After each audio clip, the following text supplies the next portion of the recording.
انسان اپنی زندگی میں جتنے بھی گناہ کرتا ہے ان کی نحوست اس کے قلب پر آتی ہے۔ حدیث مبارکہ میں فرمایا گیا کہ جب آدمی گناہ کرتا ہے تو اس کے دل پر ایک سیاہ نقطہ لگ جاتا ہے، اگر وہ توبہ کر لے تو وہ نقطہ دھل جاتا ہے، اور اگر دوبارہ گناہ کرے تو دوسرا نقطہ لگ جاتا ہے، حتیٰ کہ گناہوں پہ گناہ کرنے سے اس کا دل سیاہ ہو جاتا ہے۔ گناہوں کی نحوست صرف دل کو ہی سیاہ نہیں کرتی بلکہ انسان کو اور مصیبتوں میں بھی مبتلا کرتی ہے۔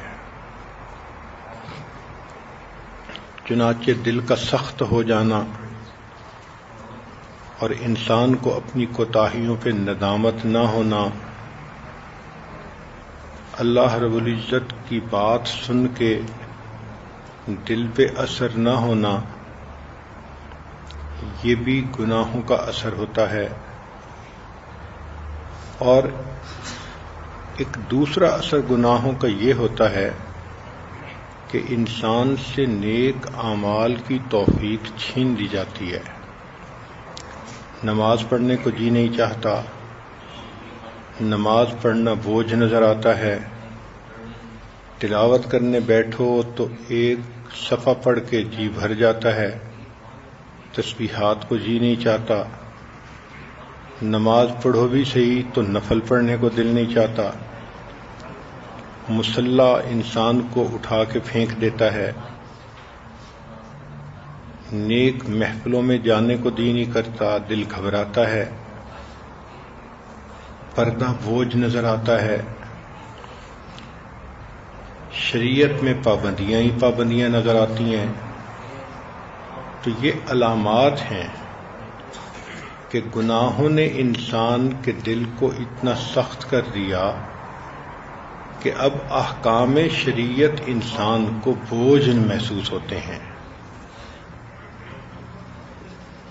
پھر گناہوں کی ایک نحوست یہ بھی ہوتی ہے کہ سکون ختم ہو جاتا ہے، پریشانی ہی پریشانی،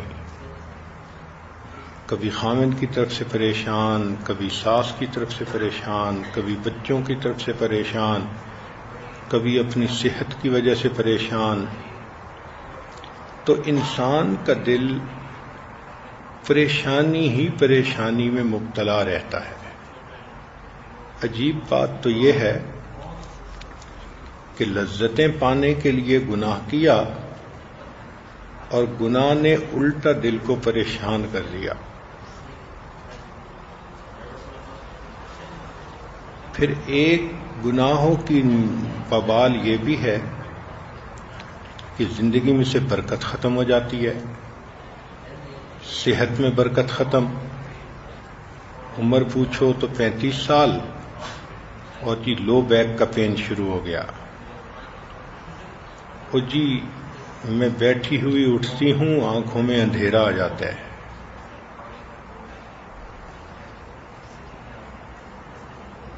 کبھی کام ادھورے ہوتے ہیں، اور جی جس کام میں میں ہاتھ ڈالتی ہوں وہی ادھورا رہ جاتا ہے۔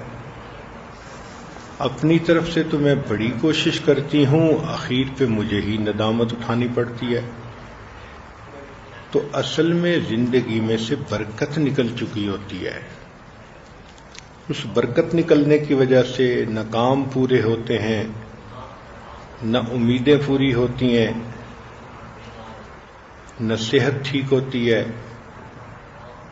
بچے ہوتے ہیں مگر فرما بردار نہیں ہوتے، بیٹیاں ہوتی ہیں رشتے نہیں آتے، بچے پڑھتے نہیں، بے برکتی ہر طرف بندہ اپنی زندگی میں خود محسوس کرتا ہے۔ اور ایک اثر گناہوں کا یہ بھی کہ انسان کو ذلت ملتی ہے،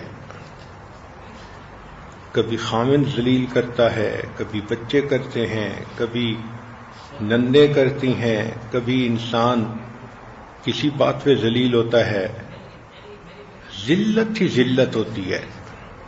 اصل میں یہ گناہوں کے بد اثرات ہوتے ہیں۔ نبی علیہ الصلوۃ والسلام نے ارشاد فرمایا کہ ان اللہ جعل العزت والوقار لمن تابع امری، جو میرے حکم کی اتباع کرے گا اللہ اسے عزت اور وقار دے گا، اور ذلت اور صغار اس کو دے گا جو میرے حکم کی نافرمانی کرے گا۔ تو ان تمام علامات سے یہ پتہ چلتا ہے کہ گناہوں نے زندگی کو پریشان کر دیا ہے۔ اس لیے حضرت مفتی محمد شفیع رحمۃ اللہ علیہ نے اپنی کسی کتاب میں لکھا ہے کہ تم جتنا چاہو گناہ کرو، اگر اللہ نے تمہاری اسی زندگی کو جہنم نہ بنا دیا تو یاد رکھنا۔ تو انسان کئی مرتبہ خود اپنی زبان سے بھی کہتا ہے کہ زندگی میرے لیے تو جہنم کا نمونہ بن گئی۔ تو اللہ تعالی کی نافرمانی کے بد اثرات انسان اسی دنیا میں محسوس کرتا ہے، اور کئی دفعہ تو کہتا ہے جی اس زندگی سے تو مر جانا اچھا۔ اب تو گھبرا کے یہ کہتے ہیں کہ مر جائیں گے، مر کے بھی چین نہ پایا تو کدھر جائیں گے۔ تو گناہوں کی وجہ سے انسان کو سکون نہیں ملتا، ایک پریشانی ختم نہیں ہوتی، دوسری اوپر سے، وہ ختم نہیں ہوتی، تیسری اوپر سے۔ تو اصل میں یہ گناہوں کے برے اثرات ہوتے ہیں، اور نیکی کے یہ اثرات ہیں کہ انسان کا دل پرسکون ہوتا ہے، نیک عمل کی توفیق ملتی ہے، زندگی میں برکت ہوتی ہے، ہر طرف سے عزتیں ہی عزتیں ہوتی ہیں۔ یہ نیکی کے اثرات ہوتے ہیں۔ اب فیصلہ تو ہمارے اختیار میں ہے کہ نیکی کے رستے کو اپنائیں یا گناہ کے رستے کو اپنائیں۔ کتنی عورتیں ہیں جو روگ پال لیتی ہیں گناہوں کا، مخلوق کی محبت میں گرفتار ہوتی ہیں، جیتے جی مری ہوئی ہوتی ہیں۔ نیک بندہ تو زندگی میں ایک دفعہ مرتا ہے، اور یہ بیچاریاں روز جیتی ہیں، روز مرتی ہیں۔ کبھی دل ٹوٹتا ہے، کبھی امیدیں پوری نہیں ہوتی، جس سے محبت ہوتی ہے وہ ذلیل کرتا ہے۔ تو کیا فائدہ اس گناہ بھری زندگی کا؟ انسان عقل کے ناخن لے اور اللہ رب العزت کی فرما برداری کو اختیار کرے تو اللہ تعالیٰ اسی دنیا میں اس کو جنت کے مزے عطا کرتے ہیں۔ ابن تیمیہ رحمۃ اللہ علیہ نے لکھا ہے کہ جس بندے کو اللہ رب العزت نے جنت دینی ہوتی ہے، مرنے سے پہلے اسی دنیا میں اس کو جنت کا مزہ آنے لگ جاتا ہے۔ اب کئی گناہ ایسے ہوتے ہیں کہ ہمیں پتہ ہی نہیں ہوتا، ہم دھیان ہی نہیں دیتے، کسی کا دل دکھا دیا اور اگلے نے صبر کر لیا، ہم نے نوٹ ہی نہیں کیا۔ کتنے گناہ ایسے ہیں جو ہم نے کیے زندگی میں اور بھول گئے۔ اور انسان کی عجیب فطرت ہے کہ جن گناہوں کو بھول جاتا ہے تو سمجھ لیتا ہے کہ شاید وہ معاف ہی ہو گئے، حالانکہ معاف تو وہ ہوں گے توبہ کرنے سے، نادم ہونے سے، از خود تو معاف نہیں ہو جاتے۔ کئی مرتبہ انسان غیبت کرتا ہے، نوٹ ہی نہیں کرتا۔ تو کئی گناہ تو انسان کو یاد ہوتے ہیں اور کئی گناہ یاد ہی نہیں ہوتے۔ تو ان گناہوں کا ایک ہی حل ہے کہ انسان ان سے توبہ کرے اور گناہوں کو بخشوائے۔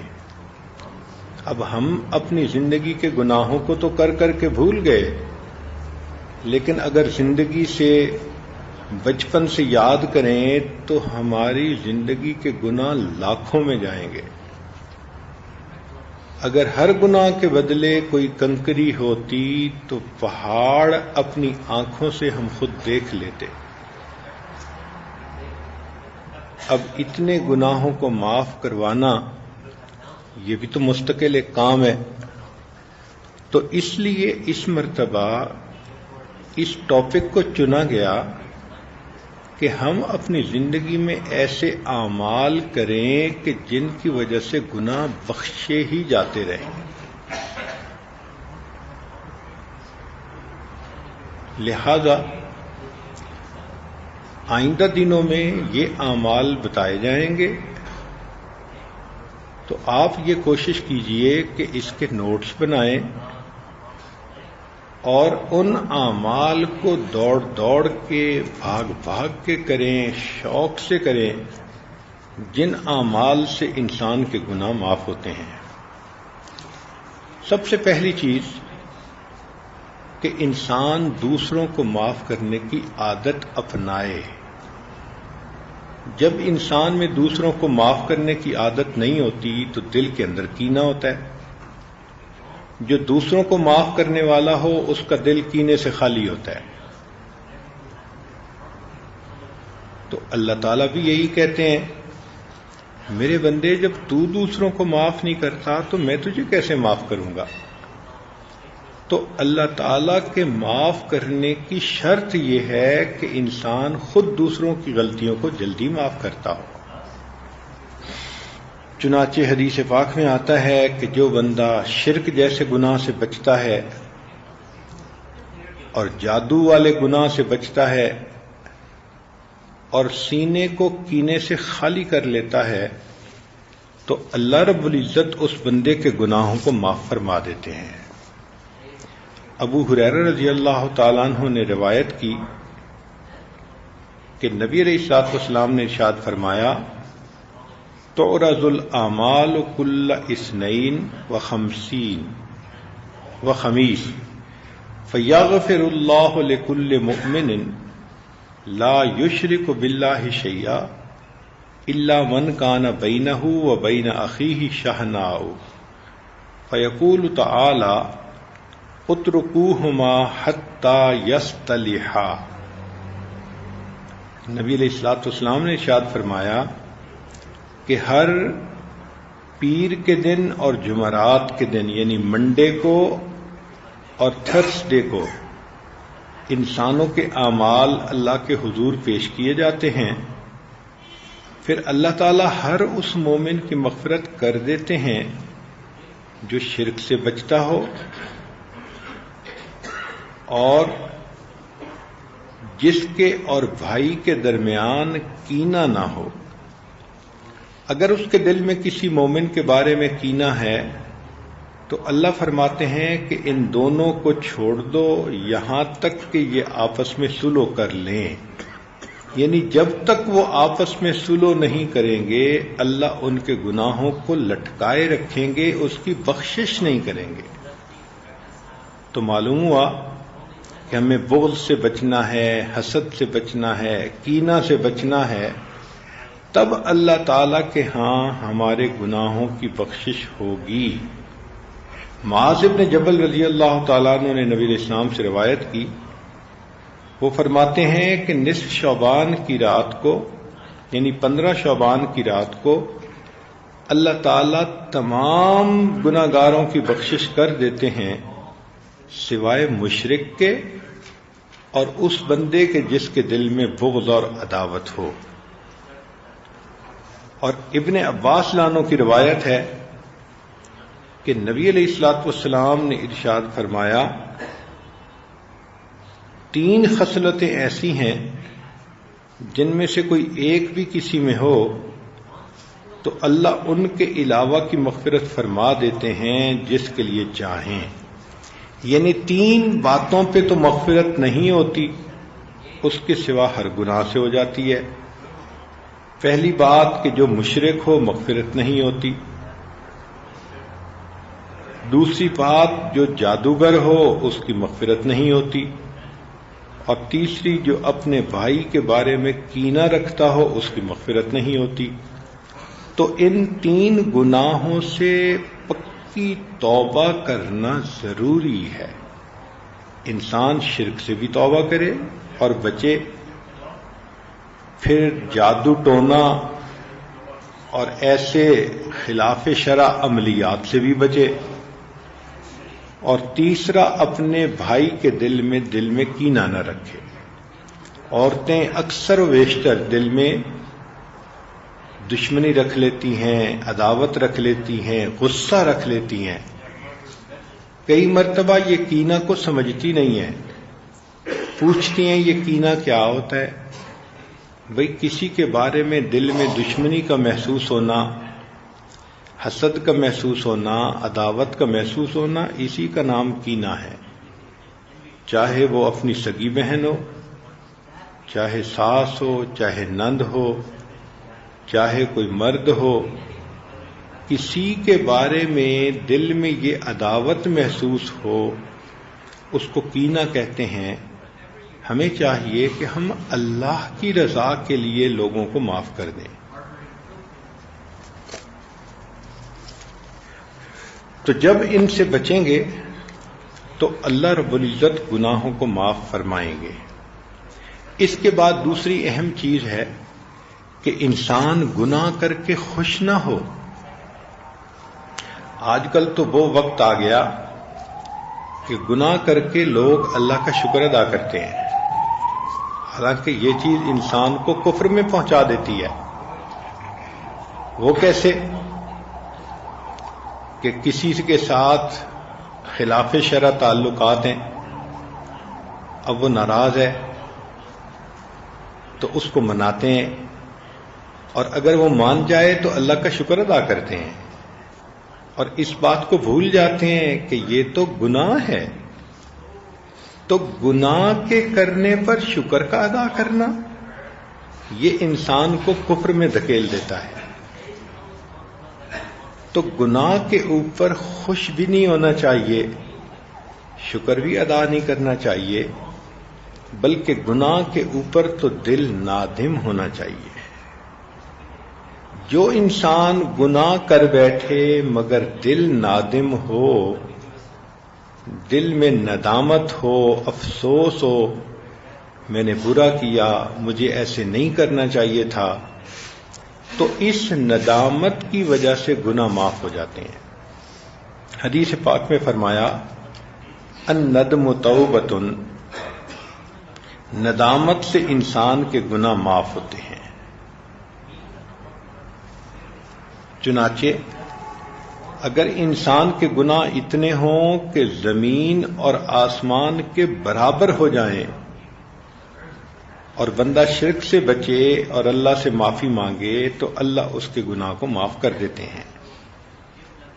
ابو ذر رضی اللہ عنہ کی روایت ہے، نبی علیہ السلام نے فرمایا، اللہ تعالیٰ ارشاد فرماتے ہیں، یا عبدی ما عبدتنی ورجوتنی فانی غافر لک علی ما کان فیک، و یا عبدی، اور اے میرے بندے، ان لقیتنی بقراب الارض خطیئۃ، اگر تو مجھے اس حال میں ملے کہ تیرے گناہ زمین سے آسمان کے برابر ہوں مگر تو شرک نہ کرتا ہو، لقیتک بقرابھا مغفرہ، تو میں تجھے اس حال میں ملوں گا کہ تیرے اتنے گناہوں کو بھی معاف کر دوں گا.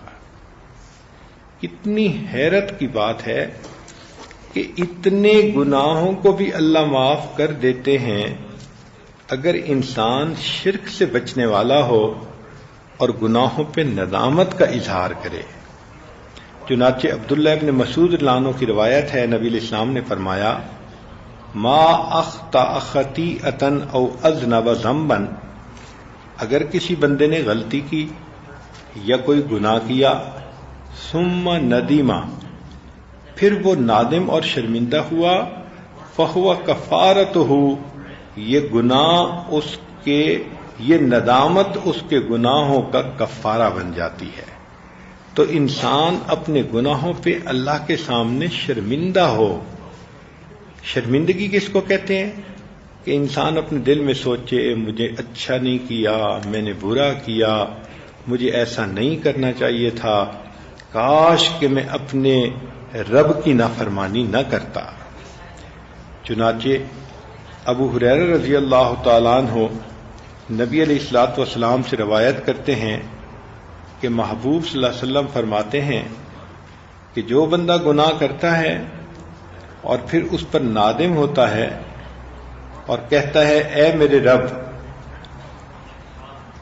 میں تو ایک اور گناہ کر بیٹھا، تو اس کو بھی معاف فرما دے، تو اللہ تعالیٰ فرشتوں سے فرماتے ہیں کیا میرا بندہ یہ جانتا ہے کہ اس کا کوئی رب ہے جو گناہوں کو معاف کرتا ہے اور اس پر پکڑ بھی کر سکتا ہے؟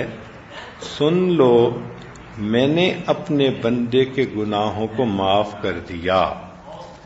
تو اللہ رب العزت بندے کے گناہ کو معاف کر دیتے ہیں جب وہ یہ دیکھتے ہیں کہ میرے بندے نے گناہوں پر ندامت اختیار کی اور میرے بندے نے یہ محسوس کیا کہ کوئی اس کا رب ہے جو گناہوں کو معاف بھی کر سکتا ہے اور گناہوں سے پکڑ بھی سکتا ہے۔ کئی مرتبہ عورتیں آپس میں بیٹھتی ہیں تو ایک دوسرے کی غیبت کر جاتی ہیں، تو حدیث پاک میں ہے، اس کو سہل بن سعد رضی اللہ تعالیٰ عنہ نے نبی علیہ الصلوۃ والسلام سے روایت کیا، قول اذا اغتاب احدکم اخاہ فلیستغفر اللہ فانها کفارۃ لہ، اگر تم میں سے کوئی کسی مسلمان بھائی کی غیبت کرے تو اس کو چاہیے کہ اللہ کے سامنے استغفار کرے کہ یہ استغفار اس غیبت کا کفارہ بن جاتا ہے۔ یعنی استغفار کرنے سے وہ جو کسی کی غیبت کی تھی اس کے بھی گناہ کو اللہ تعالیٰ معاف فرما دیتے ہیں۔ سبحان اللہ، یہ گناہوں پہ ندامت کتنی بڑی نعمت ہے۔ ایک اور حدیث پاک میں حضرت زید رضی اللہ تعالیٰ عنہ نبی علیہ الصلوۃ والسلام سے یہ روایت کرتے ہیں کہ آپ صلی اللہ علیہ وسلم نے فرمایا، جو شخص یہ پڑھے استغفر اللہ الذی لا الہ الا هو الحی القیوم واتوب الیہ، تو اللہ تعالیٰ اس کی مغفرت کر دیتے ہیں اگرچہ وہ میدان جہاد سے بھاگا ہوا ہی کیوں نہ ہو۔ ایک دوسری حدیث میں ہے کہ 3 مرتبہ یہ کلمات پڑھے، استغفر اللہ الذی لا الہ الا هو الحی القیوم واتوب الیہ۔ تو ہمیں چاہیے کہ ہم اس دعا کو پڑھنے کا بھی معمول بنا لیں تاکہ اس کی وجہ سے اللہ رب العزت ہمارے گناہوں کو معاف فرمائے۔ ایک حدیث پاک میں ہے کہ جو شخص تہجد کے وقت استغفار کرتا ہے تو اللہ تعالیٰ اس کے گناہوں کو معاف فرما دیتے ہیں۔ چنانچہ فرمایا، ان اللہ تعالی یمحل حتی اذا ذهب من اللیل نصفہ او ثلثہ قال لا يسألن عبادی غیری من یدعنی استجب له من یسألنی اعطہ من یستغفرنی اغفر له حتی یطلع الفجر۔ اللہ تعالیٰ مہلت دیتے ہیں یہاں تک کہ جب رات کا آدھا حصہ یا 2/3 حصہ گزر جاتا ہے تو اللہ تعالیٰ فرماتے ہیں کہ میرے بندے میرے علاوہ کسی اور سے نہ مانگیں، کون ہے جو مجھ سے سوال کرے اور میں اس کے سوال کو پورا کروں، کون ہے جو مجھ سے مانگے اور میں اس کو عطا کروں، کون ہے جو مجھ سے بخشش چاہے میں اس کی مغفرت کروں۔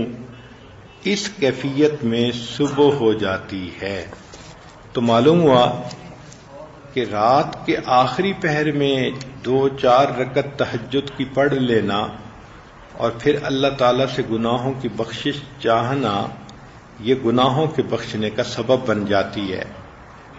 تو خواتین کو چاہیے کہ اذان سے آدھا گھنٹہ پہلے اٹھنے کی عادت بنا لیں۔ یہ انسان کے سونے جاگنے کا اپنا معمول ہوتا ہے۔ بعض لوگ عشاء کے بعد جلدی سوتے ہیں، صبح جلدی اٹھ جاتے ہیں، بعض لوگ ساری رات جاگتے ہیں اور ظہر کے وقت اٹھتے ہیں۔ تو یہ انسان کا سونے جاگنے کا اپنا معمول ہوتا ہے. ہم اپنا معمول اس طرح سے بنائیں کہ عشاء پڑھ کے فوراً سو جائیں. شیطان ایسا بدبخت دشمن ہے کہ وہ رات کو جلدی سونے نہیں دیتا. اس لیے کئی لوگوں کی تو صبح ہی عشاء کے بعد شروع ہوتی ہے. ایسے فریش ہوتے ہیں عشاء کے بعد جیسے ان کی فجر اب شروع ہو رہی ہے.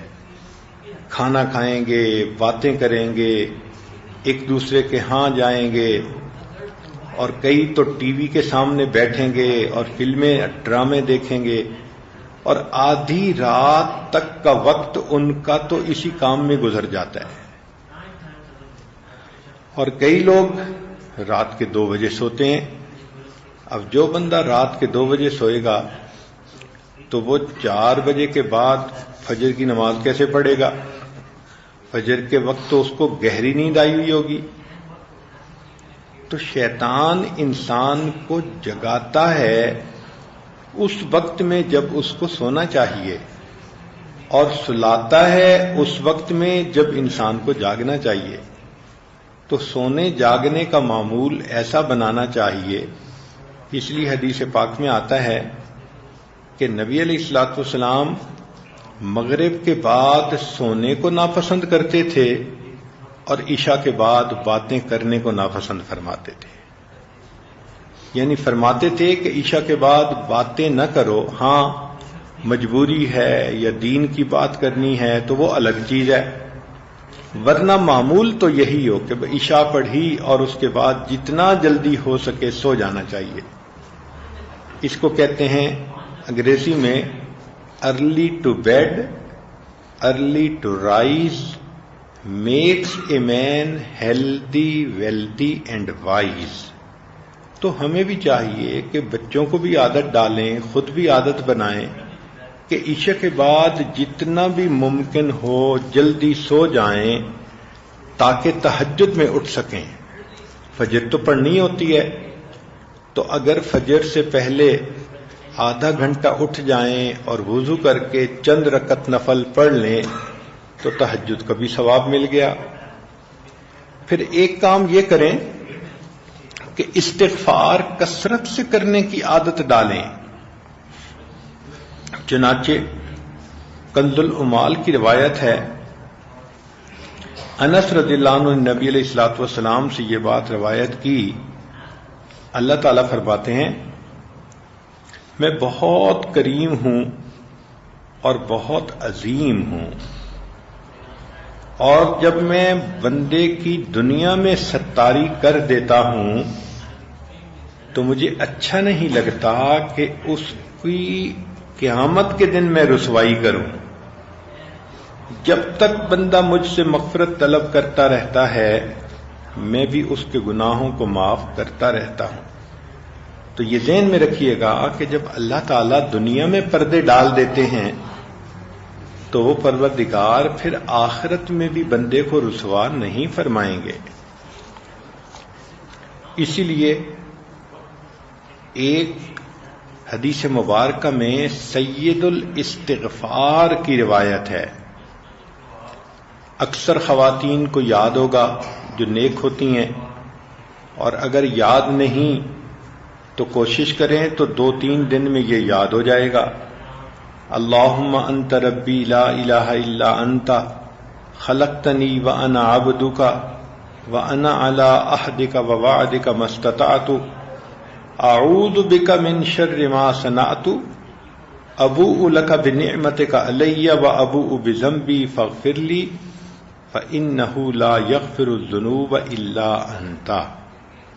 حدیث پاک میں ہے کہ جس بندے نے من قالها من النہار موقنا بها فمات قبل ان یمسی فهو من اہل الجنہ، جس بندے نے اس کو دن میں پڑھا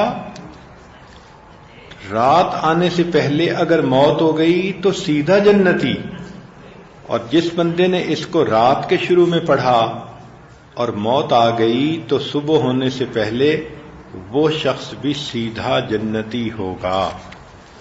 تو استغفار کو زیادہ پڑھتے رہنا، اس لیے حدیث پاک میں آتا ہے طوبی لمن وجد فی صحیفتہ استغفارا کثیرا، مبارک ہو اس بندے کو قیامت کے دن جس کے نام اعمال میں زیادہ استغفار ملے کہ اس کو اللہ تعالی قیامت کے ہول سے بچا لیں گے۔ اور ایک حدیث پاک میں ہے کہ اللہ رب العزت نے قسم کھائی ہے کہ بندے جب تک استغفار کرتے رہیں گے میں اللہ ان کے گناہوں کو معاف کرتا رہوں گا۔ سبحان اللہ، یہ اللہ رب العزت کی کتنی بڑی رحمت ہے کہ اللہ کریم نے فرمایا وعزتی وجلالی، مجھے اپنی عزت کی قسم اور اپنے جلال کی قسم، لا ازال اغفر لهم ما استغفرونی، جب تک بندے استغفار کرتے رہیں گے میں پروردگار ان کے گناہوں کو معاف کرتا رہوں گا۔ اسی لیے ایک حدیث پاک میں ہے کہ اللہ تعالیٰ فرماتے ہیں مجھ سے بڑھ کر سخی کون ہے، میں بندوں کی ان کی خوابگاہوں میں حفاظت کرتا ہوں، اس طرح گویا انہوں نے میری نافرمانی نہیں کی، اور یہ میرا کرم ہے کہ توبہ کرنے والے کی توبہ قبول کرتا ہوں، حتیٰ کہ وہ توبہ ہی کرتا رہتا ہے۔ وہ کون ہے جس نے میرا دروازہ کھٹکھٹایا اور میں نے اس کے لیے دروازہ نہیں کھولا؟ کون ہے جس نے مجھ سے مانگا اور میں نے اس کو نہ دیا ہو؟ کیا میں بخیل ہوں کہ بندہ مجھ کو بخل کی طرف منسوب کرتا ہے؟ تو اللہ تعالیٰ فرماتے ہیں کہ جو بندہ توبہ کا دروازہ کھٹکھٹاتا رہتا ہے میں اس بندے کے گناہوں کو معاف کر دیتا ہوں، اور تہجد کے وقت میں میں بندے کے گناہوں کو جلدی معاف کر دیتا ہوں۔ سبحان اللہ۔ تو معلوم ہوتا ہے کہ جو انسان توبہ کرتا ہے اللہ تعالیٰ گناہ کو معاف کر دیتا ہے۔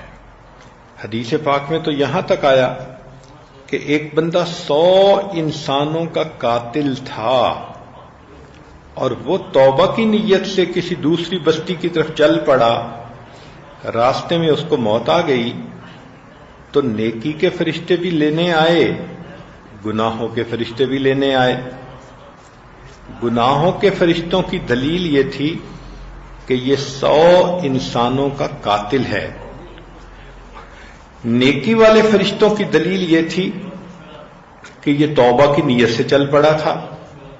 معاملہ اللہ تعالیٰ کے حضور پیش ہوا تو پروردگار عالم نے فرمایا کہ تم زمین کا فاصلہ ناپ لو کہ یہ اپنی بستی کے قریب ہے یا جس بستی میں توبہ کی نیت سے یہ جا رہا تھا وہاں کے قریب ہے۔ تو فاصلہ ناپا گیا تو حدیث پاک میں ہے کہ اس بندے کو موت آئی تھی بالکل دونوں کے درمیان میں، مگر اس کی لاش جو گری تھی تو وہ توبہ والی بستی کی طرف گری تھی۔ اللہ نے صرف اس بات پر اس کے گناہوں کو معاف کر دیا۔ وہ کتنا بڑا پروردگار ہے۔ اور ایک حدیث مبارکہ میں تو یہاں تک ہے کہ اللہ تعالی نے اس زمین کے ٹکڑے کو حکم دے دیا تھا کہ جو بستی کے طرف والا تھا کہ تو چھوٹا ہو جا تاکہ میرے بندے کی بخشش ہو سکے۔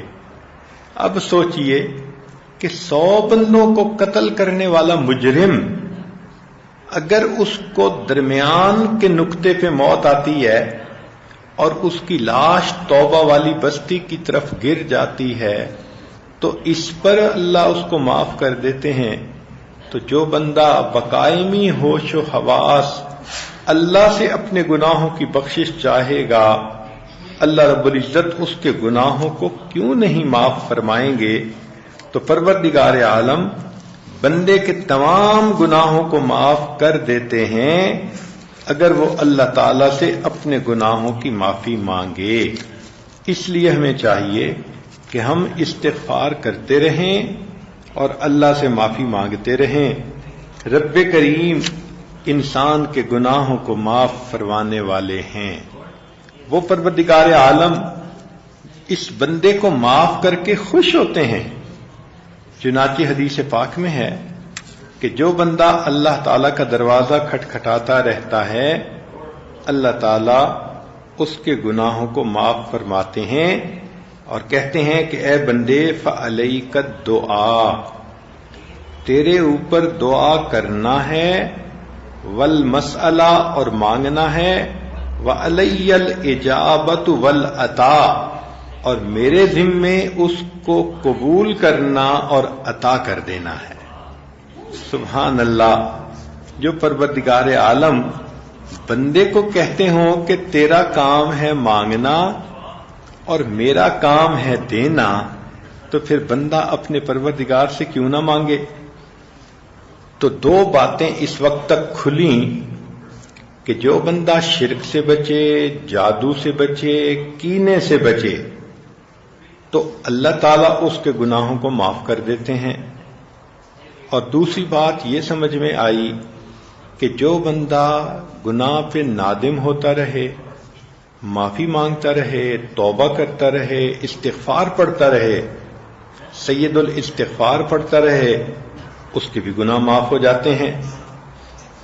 ایک تیسری چیز کہ جو بندہ نیک اعمال کثرت سے کرتا رہے، ان الحسنات یذہبن السیئات، اللہ تعالیٰ نیک کاموں کی وجہ سے گناہوں کو خود بخود معاف کر دیتے ہیں. چنانچہ ابو ہریرہ رضی اللہ تعالیٰ عنہ اور ابو سعید رضی اللہ تعالیٰ عنہ دونوں حضرات نے نبی علیہ الصلوۃ والسلام سے روایت کی کہ نبی علیہ السلام نے ارشاد فرمایا والذی نفسی بیدہ، قسم ہے اس ذات کی جس کے قبضے میں میری جان ہے، ما من عبد یصلی الصلاۃ الخمس، کوئی بندہ نہیں جو 5 نمازیں پڑھتا ہو، ویصوم رمضان، رمضان کے روزے رکھتا ہو، ویؤدی الزکاۃ، زکوٰۃ دیتا ہو، ویجتنب الکبائر السبع، اور وہ 7 کبیرہ گناہوں سے یعنی جو بڑے بڑے کبیرہ گناہ ہیں ان سے بچتا ہو، الا فتحت لہ ابواب الجنت الثمانیہ یوم القیامہ، حتیٰ کہ قیامت کے دن اس کے لیے جنت کے 8 دروازے کھول دیں گے، حتیٰ انہا لتصفق، حتیٰ کہ رسول صلی اللہ علیہ وسلم نے فرمایا کہ وہ بندہ ان میں سے جس سے چاہے گا وہ جنت میں داخل ہوگا. ثم تلا، پھر نبی علیہ السلام نے یہ آیت تلاوت کی، ان تجتنبوا کبائر ما تنہون عنہ نکفر عنکم سیئاتکم، اگر تم بڑے گناہوں سے بچو گے تو ہم تمہارے چھوٹے چھوٹے گناہوں کو خود معاف فرما دیں گے. تو انسان نیک اعمال جب کرتا ہے تو اس کے صغیرہ گناہ خود بخود ہی بخشے جاتے ہیں.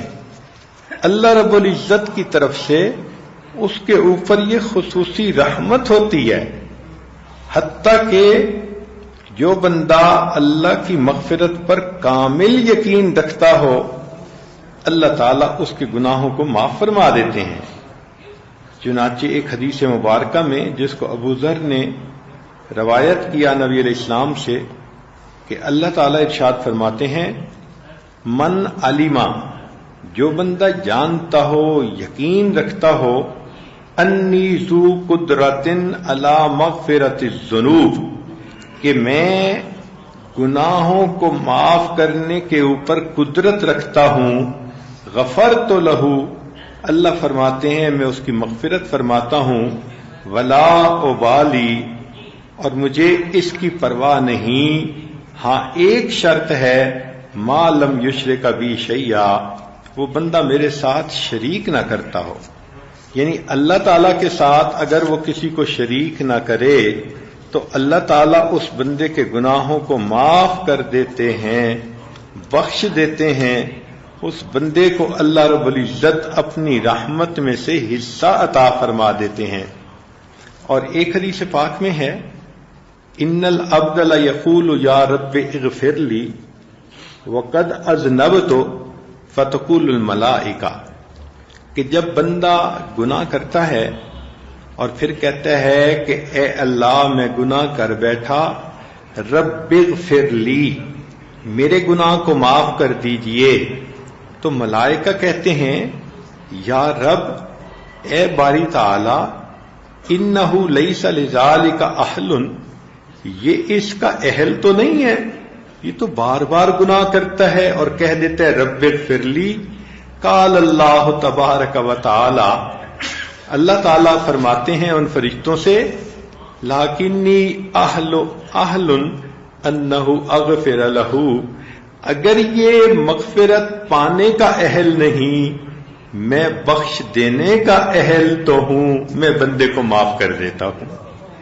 وہ کتنا کریم پروردگار ہے کہ بندہ اگر مغفرت حاصل کرنے کا اہل نہ بھی ہو تو اللہ فرماتے ہیں میں بخش دینے کا اہل تو ہوں، میں اس بندے کو معاف کر دیتا ہوں، اس نے مجھ سے معافی تو مانگی ہے.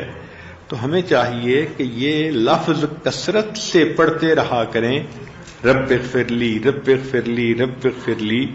مختلف اوقات میں چلتے پھرتے بیٹھے اس لفظ کو اپنی زبان پہ رکھیں تاکہ اس کی وجہ سے اللہ رب العزت ہمارے گناہوں کو معاف فرما دیں. اور ایک حدیث پاک میں ہے کہ جو بندہ رب اغفر لی کی بجائے اللہم اغفر لی کہے، اللہ تعالیٰ اس کے بھی گناہوں کو معاف فرماتے ہیں. اور ایک حدیث میں ہے اللہم ارحمنی کہے تو اس کو بھی معاف کر دیتے ہیں. تو اللہم اغفر لی کہنا، اللہم ارحمنی کہنا یا رب اغفر لی کہنا، تو ان تمام الفاظ کے کہنے سے اللہ تعالیٰ بندے کے گناہوں کو معاف فرما دیتے ہیں. ایک حدیث پاک میں ہے کہ شب براءت میں جو بندہ اپنے گناہوں کی معافی مانگتا ہے اللہ اس کو بھی بخش دیتے ہیں. اور ایک حدیث پاک میں ہے کہ جو بندہ گناہ تو کر بیٹھے لیکن وہ اللہ کے عذاب سے ڈرتا ہو، اس کے دل میں یہ خیال رہتا ہو میں نے غلطی کی ہے، مجھے قیامت کے دن اللہ کی طرف سے سزا نہ ملے. اس کی مثال ایسے ہی ہے کہ بچے نے شیشے کا برتن توڑ دیا، اب وہ دل میں ڈر رہا ہے امی کو پتہ چلے گا تو مجھے مار پڑے گی. تو جیسے اس بچے کی کیفیت اگر کسی بندے کی ایسی ہی کیفیت ہے تو اللہ تعالیٰ فرماتے ہیں کہ کیونکہ وہ بندہ مجھ سے ڈر رہا ہے، قال خشیتک یا ربی فغفر لہ بذالک، اللہ تعالیٰ اس خوف کی وجہ سے اس بندے کے گناہوں کی مغفرت فرما دیتے ہیں. تو انسان اللہ تعالیٰ کی عظمت کو پہچانے اور محسوس کرے کہ اللہ بڑے ہیں. میں نے جو گناہ کیا میں نے بغاوت کی وجہ سے گناہ نہیں کیا، میں نے اپنے قلب کی قساوت کی وجہ سے گناہ کیا ہے. دیکھیں اس میں فرق ہے. فرق یہ ہے کہ انسان ایک تو گناہ اس لیے کرے کہ مجھے کسی کی پرواہ نہیں. یہ جو کام ہے نا یہ بہت خطرناک ہے، کیونکہ جب اس نے یہ سوچا مجھے کسی کی پرواہ نہیں تو وہ ایمان کے دائرے سے ہی خارج ہو گیا. اور ایک کیفیت یہ ہے کہ وہ گناہ کر بیٹھے مگر سوچے کہ میرے نفس نے مجھے اتنا گناہ کی طرف مائل کیا کہ میں بچ نہ سکا، کی میں نے غلطی ہے. تو جو بندہ گناہ کو غلطی سمجھے تو اس کے گناہ تو جلدی معاف ہو جاتے ہیں، اور جو بندہ یہ کہے کہ مجھے پرواہ ہی نہیں تو پھر وہ بندہ ایمان سے ہاتھ دھو بیٹھتے ہیں. اس لیے دل میں اللہ کی عظمت کو رکھیے ابو الدرداء رضی اللہ تعالیٰ عنہ کہتے ہیں قال رسول اللہ صلی اللہ علیہ وسلم کہ نبی علیہ الصلوۃ والسلام نے ارشاد فرمایا اجل اللہ ای عظموہ، اللہ تعالی کی تعظیم کرو اور اس کی عظمت دل میں رکھو، وَأَسْلِمُوا لَهُ، اور اس کے سامنے تم جھک جاؤ، یغفر لکم، اللہ تعالیٰ تمہاری مغفرت فرما دے گا۔ تو جو بندہ دل میں اللہ رب العزت کی عظمت رکھے، اللہ کو بڑا سمجھے اور اپنے گناہوں کی معافی مانگے، تو اللہ تعالیٰ اس بندے کے گناہوں کو معاف کر دیتے ہیں۔ وہ پروردگار کتنا مہربان ہے۔ اور ایک حدیث میں ہے کہ ایک شخص نبی علیہ الصلوۃ والسلام کی خدمت میں حاضر ہوئے اور کہنے لگے واہ ذنوباہو واہ ذنوباہو، ہائے میرے گناہ، ہائے میرے گناہ۔ تو نبی علیہ الصلوۃ والسلام نے اس سے کہا کہ تم یہ دعا پڑھو، اللہم مغفرتک اوسع من ذنوبی ورحمتک ارجا عندی من عملی، اے اللہ تیری مغفرت میرے گناہوں سے زیادہ وسیع ہے اور مجھے اپنے عملوں کی بجائے تیری رحمت کا بھروسہ زیادہ ہے۔ انہوں نے ایک دفعہ پڑھا، نبی اسلام نے فرمایا پھر پڑھ، انہوں نے پھر پڑھا، نبی اسلام نے فرمایا پھر پڑھ، انہوں نے پھر پڑھا۔ جب تیسری مرتبہ پڑھا تو نبی علیہ السلام نے فرمایا قم فقد غفر اللہ لکا، اٹھو اللہ نے تمہارے گناہوں کو معاف کر دیا۔ تو یہ دعا یاد کر لیں اور نمازوں کے بعد اور مختلف مجالس کے بعد اور مختلف اوقات میں یہ دعا پڑھتی رہیں، اللہم مغفرتک اوسع من ذنوبی، اللہم مغفرتک اوسع من ذنوبی ورحمتک ارجا عندی من عملی۔ چھوٹی سی دعا ہے، اس کو اپنی روزمرہ کی دعاؤں کا حصہ بنا لینا چاہیے۔ اللہم مغفرتک اوسع من ذنوبی ورحمتک ارجا عندی من عملی۔ اگر انسان کے گناہ جتنے بھی زیادہ ہوں مگر وہ یقین کے ساتھ معافی مانگے تو اللہ تعالیٰ معاف فرما دیتے ہیں۔ چنانچہ انس رضی اللہ تعالیٰ عنہ فرماتے ہیں کہ نبی علیہ السلام نے فرمایا قال اللہ تبارک و تعالی، اللہ تعالیٰ ارشاد فرماتے ہیں یبن آدم، اے آدم کے بیٹے، انک ما دعوتنی ورجوتنی غفرت لک علی ما کان فیک ولا ابالی، یبن آدم لو بلغت ذنوبک عنان السماء ثم استغفرتنی غفرت لک ولا ابالی، اے آدم کے بیٹے، بے شک تو جب تک مجھ سے دعا مانگتا رہے گا، مغفرت کی امید رکھے گا، میں تجھ کو معاف کرتا رہوں گا، چاہے تمہارے گناہ کتنے ہی کیوں نہ ہوں۔ اور اے آدم کے بیٹے، مجھ کو اس کی پرواہ نہیں ہوگی کہ تو چاہے کتنا ہی بڑا گناہگار ہے، تجھے معاف کرنا میرے نزدیک کوئی بڑی بات نہیں۔ اگر تیرے گناہ آسمان کی بلندیوں تک بھی پہنچ جائیں اور پھر تو مجھ سے بخشش چاہے تو میں تجھ کو بخش دوں گا اور مجھ کو اس کی پرواہ ہی نہیں۔ تو اللہ تعالیٰ تو بندے کے گناہوں کو معاف کر کے خوش ہوتے ہیں۔